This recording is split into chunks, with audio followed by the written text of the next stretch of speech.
Greetings, comrade viewer. Today we will be recapping the Apple TV show and For All Mankind spin-off, Star City. The story begins in the Soviet summer of '69. Svetlana Leonova is taken from home by KGB agents and told only that the matter concerns her husband, Alexei. Fearing he has been accused of betraying the state, she insists he has done nothing wrong. However, at ground control, chief designer Otto Hightower reveals the truth. Alexei is not under arrest. He is on a secret Soviet mission to the moon and is already standing on the lunar surface. Svetlana watches as Alexei takes the first human steps on the lunar surface, dedicating them to his country, his people, and the Marxist-Leninist way of life. Across the Soviet Union, the landing is celebrated as a historic victory. Chief designer is privately awarded Hero of the Soviet Union. Only his wife and Maxim Tarasov attend the ceremony, because his identity must remain secret from the Americans. Designer argues with Tarasov about future missions to Mars and Venus, but Tarasov reminds him that he still answers to the state. In Star City, Irina Morozova begins work in the KGB surveillance unit, listening to secret recordings of cosmonauts and their families. One recording captures cosmonaut Valia Mironova, his wife Tanya, and fellow cosmonaut Sasha Polivanov. Tanya asks Sasha whether Valia has been assigned to a secret lunar mission, but Sasha refuses to answer. Irina's fellow listener, Vika Yegorova, monitors Yana Akhmatova, the cosmonaut chosen to become the first woman on the moon aboard Luna 16. Meanwhile, Colonel Lyudmila Raskova tells chief designer that secret Soviet lunar base plans have leaked to the Americans. She believes there is a mole inside Star City. During parachute training, Yana is confident and fearless, while Anastasia Belikova struggles. Vika later reports a suspicious recording. Yana appears to mention meeting her brother, whose name matches a dissident writer connected to an underground magazine. This makes the KGB suspect Yana may be passing secrets to enemies of the state.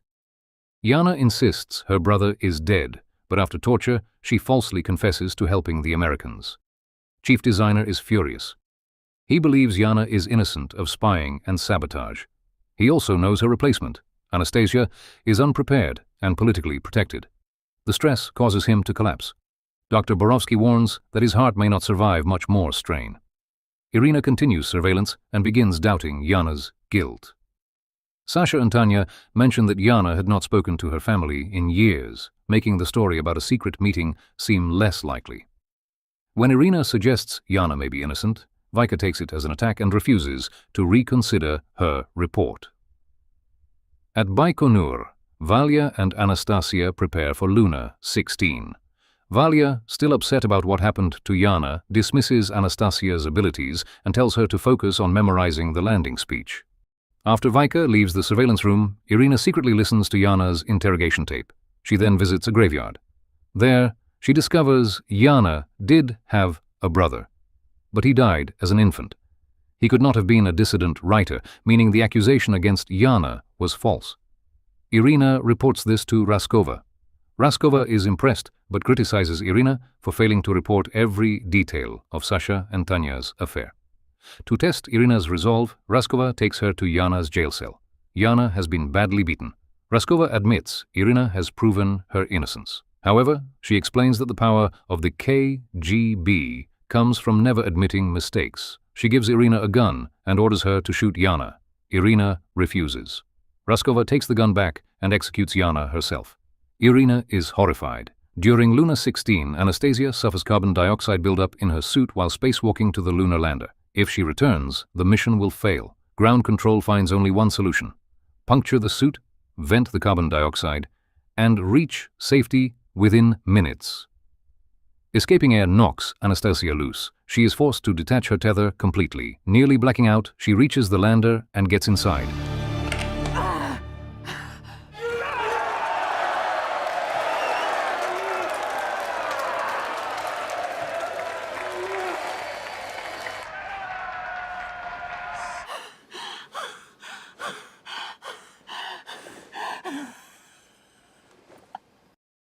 Anastasia successfully lands on the moon. She begins her prepared speech but forgets the words. Instead, she speaks honestly about the beauty of the lunar surface. She honors the women cosmonauts who came before her, including Yana.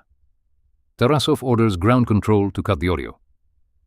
Back in Star City, Irina walks home as the moon landing plays on national television. She does not watch. She goes to her daughter Zoya.